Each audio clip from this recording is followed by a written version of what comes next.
Welcome to another segment here at Nazarene Hebrew Assembly.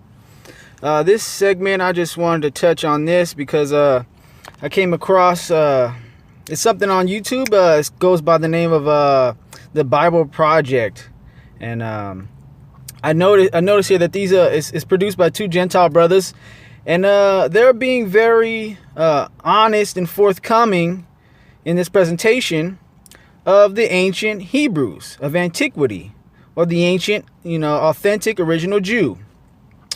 And they clearly are, representing the authentic Hebrew, the authentic original Jew, as a so-called Negro.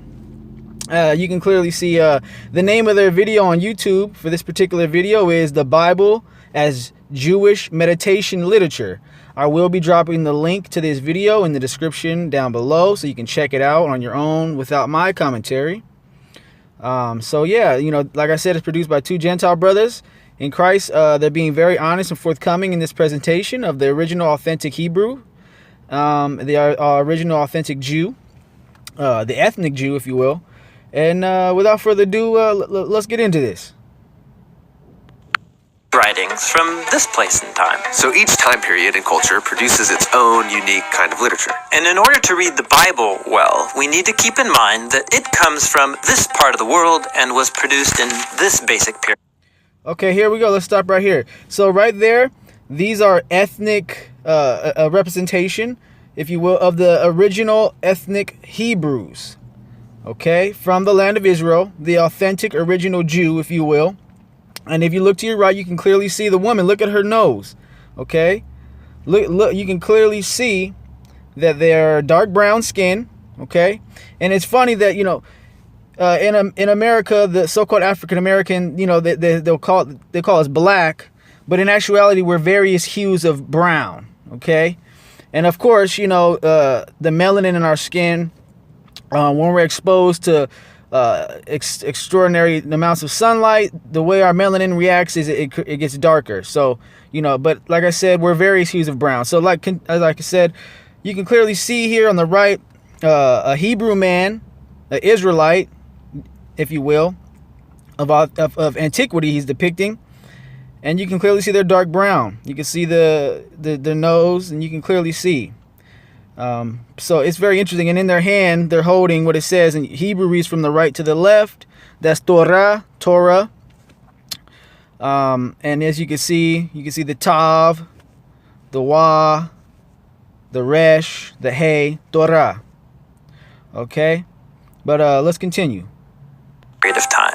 So what's unique about ancient Jewish literature? Well, a key feature is that it lacks a lot of the details that modern readers have come to expect in stories and poems. And this makes it seem really simple. But actually, it's very sophisticated literature. Every detail that is given matters. And that's great, but the lack of detail means the stories are often loaded with ambiguities. I mean, take one of the first stories, Adam and Eve in the garden. Where did this talking snake come from? And why did God allow him there? Why didn't Adam and Eve die on the spot like God said they would? And who's this offspring of the woman who will destroy the snake but is bitten by it? Yeah. Okay, so you can clearly see right there on the right, that's supposed to be a depiction of the prophesied descendant of Eve who was going to basically crush the serpent, which is, i.e. Christ.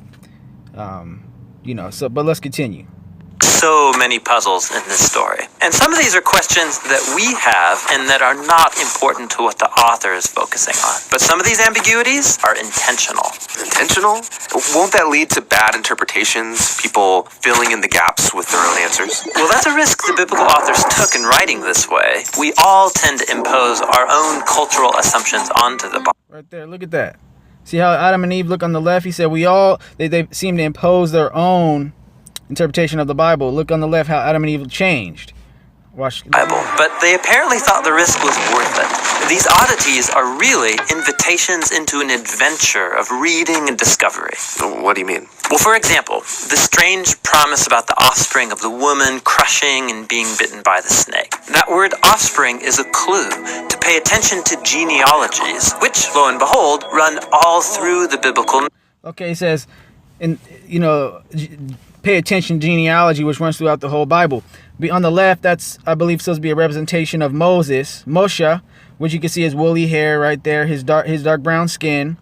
Like I said, these two Gentile brothers are being very honest and forthcoming in this particular presentation of the Bible, and it's very interesting. Let's continue. Narrative. They trace the lineage from Eve all the way to King David and his offspring. And in the New Testament? Okay, stop right there. Now on the left there, that's King David. You can see clearly there that he's depicted as a dark brown skinned man, woolly hair. His hair looks Afro-ish in a sense, Afro, as if it was tucked down underneath his crown, and it's fluffed out at the bottom towards the bottom of his crown in the back, So it's very interesting. Like I said, these brothers are being very honest and forthcoming in this representation of the authentic 12 tribes of Israel, because to the right there are the descendants of King David, which leads to Mashiach, Christ. And you can clearly see, like I said, their Afro hair, their woolly type hair coming out in the back like that, tucked underneath their headwear. Let's continue. Jesus is connected to the offspring of this royal line. Now, when you read the prophets, Isaiah connected this king. Okay, now stop right there. You can clearly see on the left right there, that's Christ. That's Mashiach. He doesn't look like a Caucasian man or, a pale-skinned European man, or how the so-called Ashkenazi Jews in Europe look, or in Israel today look. And why do they do this? Do they just do this for no reason? Just out of nowhere? And if you look to the right of Christ on the cross, you see the little boy, you can see his afro, they can see their hair is woolly. And their skin is dark brown. So it's very interesting, this depiction that they're bringing forth of the Hebrews. It's a lot more accurate to the so-called Jew of antiquity, or the ancient authentic ethnic Jew. But it's very interesting. Let's continue. To the suffering servant who would die on behalf of his people. And then in the book of Revelation, there's this symbolic vision. And can you guess? It's about a woman and her offspring. It's Jesus and his followers who conquer the dragon by giving up their... Okay, now look. Right there is the dragon, and on the right of the dragon is Christ. That's the representation of the suffering servant Christ. Once again, look at his afro, or his woolly in texture hair, just like it says in the book of Revelation chapter 1 verse 12 through 15. His hair is like wool. But this is of course before he was the glorified state, when it was like white as like the Ancient of Days. But to the right of the Christ, you can see the three men were a symbolic of the followers, and you see again in the middle you see looks like a Greco-Roman brother, right? The Greco-Roman individual man right there, and you can clearly see the difference. He looks like a what you would call a Caucasian. He looks like a European. Clearly that's a Greco-Roman brother right there, or what other brothers would say is Edomite. But very interesting. But let's continue. Yeah, so each part of the story there is loaded with ambiguities, but altogether it makes sense. And this is the literary genius of the Bible. It forces you to keep reading and then interpret each part in light of the others. This is feeling complicated. But it's very interesting. I mean, look at, I believe what it is supposed to be Moses on the left is very interesting, because it's a lot more accurate. Because Moses at the well, he was mistaken by the woman at the well, the daughter of Jethro. He was mistaken for a Mithri. Mithri in Hebrew means a dark black-faced person, because the original Egyptians, of the Pharaonic period, were originally Egypt was called Mitzrayim, which in Hebrew is like land of the black-faced people, the land of the burnt-faced people, black people. So for Moses to be mistaken for a Mithri, and it doesn't say in the scriptures Mitzri Laban, which would be a pale-skinned person from Egypt. It says it says Mitzri. So it's very interesting. Once again, these brothers are being a lot more accurate with their depiction of the 12 tribes of Israel and the Hebrews of antiquity, of ancient time. So let's continue. I don't know if I can do all that. Well, you're actually not expected to notice all of this by yourself or all at once. This dense way of writing forces you to slow down and then read carefully, embarking on this interactive discovery process through the whole biblical narrative over a lifetime of reading and rereading. Okay, so if you stop right there, look at. That's supposed to be, that is the representation of the authentic ethnic Jew, if you will. And if you look at him, if you've seen that man walking down the street in America today, a lot of people will say that's a so-called African American. His dark brown skin, look at his, his woolly beard. They would say, oh, he's a so-called black guy, so-called African American today. Dark brown skin, look at him. It's very interesting to see that these two Gentile brothers are being so honest in this particular presentation, showing you when it's talking about the demographic location of where the Torah comes from and the people who generated, who the Torah came forth, from, of course, under the inspiration of the Most High, blessed be He. So you can clearly see there's been a lot. And like I said, I'm gonna name this video finally a more accurate depiction of Christ and the biblical figures. So. Let's continue. Okay, meditation literature. Yeah, in Psalm 1, we read about the ideal Bible reader. It's someone who meditates on the scriptures day and night. In Hebrew, the word meditate means literally to mutter or speak quietly. The idea is that every day for the rest of your life, you slowly, quietly read the Bible out loud to yourself, and then go talk about it with your Look at that. Let's continue. Friends. If you look, clearly you can see this is a ancient rabbi, if you will, a rabbi, an ancient rabbi, authentic Jew. Look at the dark brown skin. Look at the nose. Clearly, he's being depicted as a Negro. And like I said, if you've seen him walking down the street today in America, a lot of people would say that's a so-called African American. That doesn't look. If you look at him, that doesn't look like a so-called European or Aryan. Or, like the so-called Ashkenazi Jews in Israel, in the land of Israel today, who come from Poland and Hungary and Lithuania and so on and so forth, from other, northern European region. So it's very interesting, once again, that these two Gentile brothers are being so honest in this presentation, in this video. So it's very interesting. Now, as we continue, you're going to see the transition from the ancient Hebrew to the modern Hebrew today. He's going to show you a shift. So just watch that, and it's very interesting. Answering the puzzles, making connections, and discovering what it all means. And as you let the Bible interpret itself, something remarkable happens. The Bible starts to read you. Because ultimately, the writers of the Bible want you to adopt this story. Okay, now look at it right there. It's very, now that they showed you the Hebrew, the so-called the ethnic Jew of ancient time, then they show you him today in modern time, and he looks like that's a brother. You know what I mean? That doesn't look like a Ashkenazi Jew over there in Israel today, or a Aryan, or a so-called European, or a Caucasian. So it's very interesting. You know what I'm saying?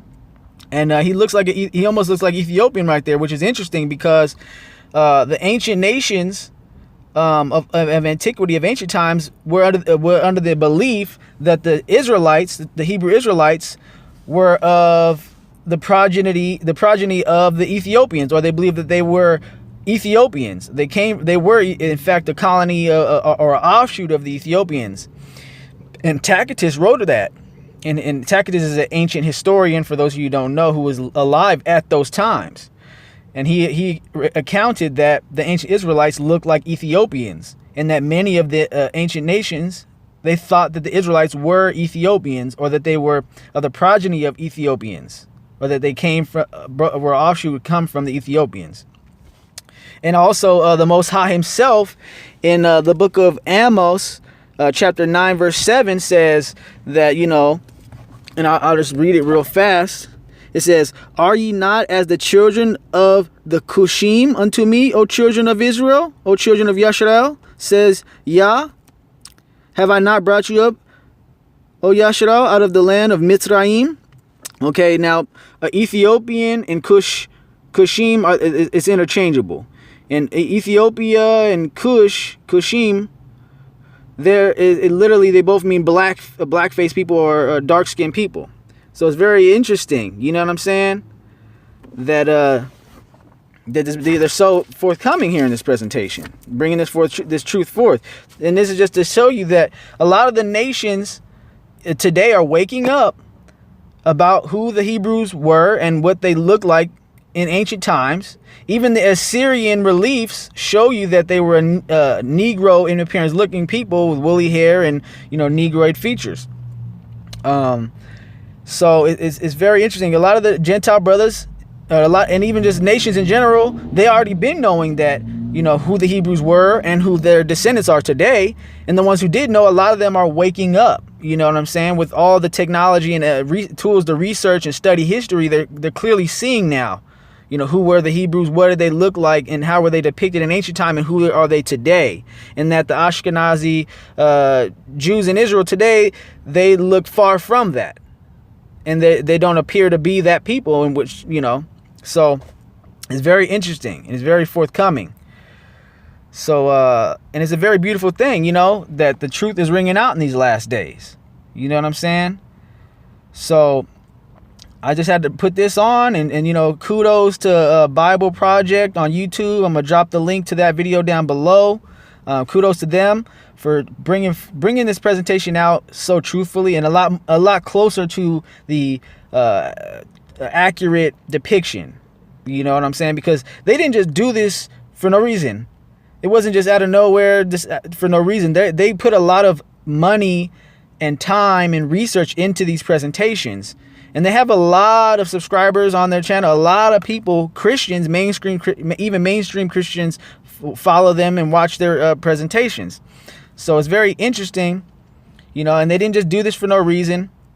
Clearly, a lot of and it's so interesting too, because even in that Bible series on Netflix, I believe it was, when it came to Samson, they had Samson played by a so-called Negro, or what you call African American, and who had dreadlocks. And a lot of our European Christian brothers and sisters were upset about that Samson was a Negro with dreadlocks in this Bible series, and they were bothered, and it's because it started from the Renaissance period.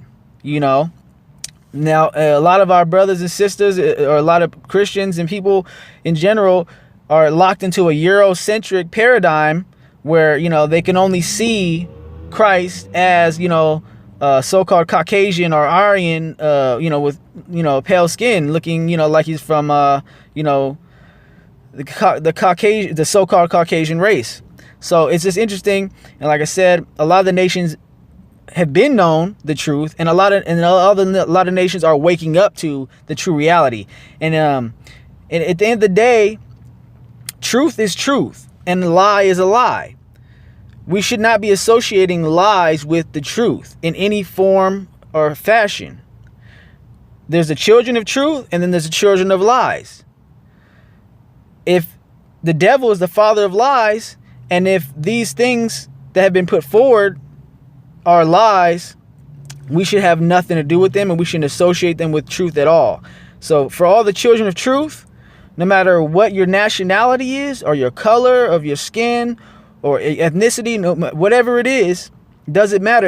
If you're a child of the truth, and you're with the truth, and you're for the truth, and you're in Christ, you're in Mashiach, then you're grafted into the 12 tribes of Israel. You're grafted into the Israel of God, Yasharah Ha'alahim. And that's what the Israel of God is. That's what Yasharah Ha'alahim is. It's the northern kingdom of Israel, which is the house of Israel, and the southern kingdom of Judah, which is the house of Judah, and the Gentiles who are in Christ, in truth. Their hearts are circumcised by Christ, and they are sprinkled by the blood of the new everlasting covenant of Mashiach, the spotless lamb, and they're grafted in. And this together is, in its totality, the Israel of God, Yasharah Ha'alahim, the children of truth. So with that, I will say I bid you shalom to all the children of truth. No matter what your ethnicity of nationality or skin color is, I bid you shalom. The kingdom is coming. Dismiss and eschew evil. Dismiss and eschew lies. cling to the truth, cling to Mashiach, because we're in the last days, and the day draweth nigh. With that, I bid you all shalom.